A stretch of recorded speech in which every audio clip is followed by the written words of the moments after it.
Assalamualaikum everyone. Hope you all are doing well. And I'm Mania Khan here. I am with new topic of class 9's biology's chapter number 4.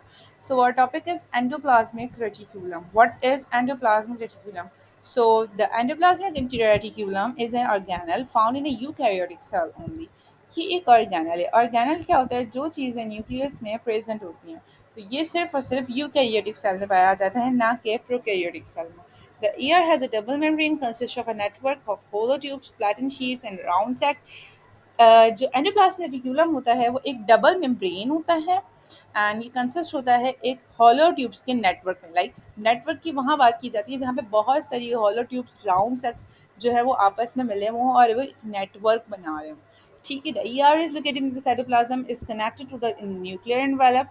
जो endoplasmic reticulum के अंदर जो cytoplasm present होता है वो किससे connect होता है? न्यूक्लियर एनवेलप से कनेक्ट होता है। There are two types of endoplasmic reticulum, smooth and rough. Okay, so now we are studying about smooth endoplasmic reticulum and rough endoplasmic reticulum. The smooth endoplasmic reticulum does not have any ribosomes attached. इसमें क्या होता है भाई? इसमें ribosomes नहीं पाए जाते. It is involved in the synthesis of lipids, including oils, phospholipids and steroids.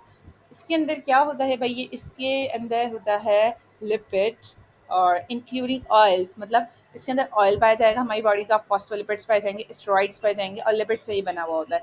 It is also responsible for metabolism of carbohydrate. जो जितना भी हमारी बॉडी के अंदर कार्बोहाइड्रेट्स को लेकर जितने भी केमिकल मेटाबॉलिज्म हो रहे हैं, कितने मेटाबॉलिक एक्टिविटीज़ हो रही हैं, वो सब इसकी जिम्मेदारी होती है, ये रिस्पॉन्सिबिलिटी होती है। रेगुलेशन ऑफ कैल्शियम कंसनट्रेशन और डिटॉक्सिफिकेशन, कैल्शियम कंसंट्रेशन और डिटॉक्सिफिकेशन, ये दोनों को रेगुलेट करना भी किसका काम होता है? स्मूथ एंडोप्लाज्मिक रेटिकुलम का। Then we are moving on a rough endoplasmic reticulum.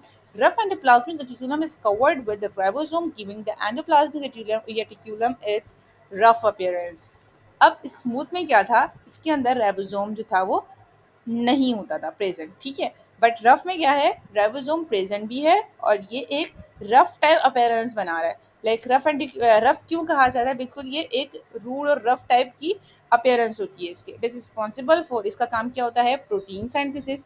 पूरी बॉडी के अंदर जहाँ पर भी प्रोटीन की कमी महसूस हो रही है, प्रोटीन को बनाना, ये सब इसका काम है। And plays a role in membrane production. और कहीं की membrane like a cell membrane, cell wall membrane, ये इन सब की जो है वो प्रोडक्शन का काम क्या है? किसका है? Rough endoplasmic reticulum. The folds present in the membrane, जो भी मेम्ब्रेन के अंदर फोल्ड्स प्रेजेंट होते हैं, increase the surface area allowing ribosomes to be present on the endoplasmic reticulum.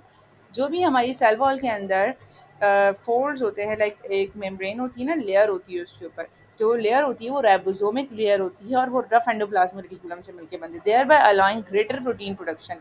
और ये एक बहुत ज़्यादा अमाउंट के अंदर प्रोटीन प्रोडक्शन करता है। सो आज के लिए इतना ही। अगर आपको मेरा लेक्चर पसंद आया तो मेरे चैनल को लाइक करें, कमेंट करें and subscribe my channel. Thank you.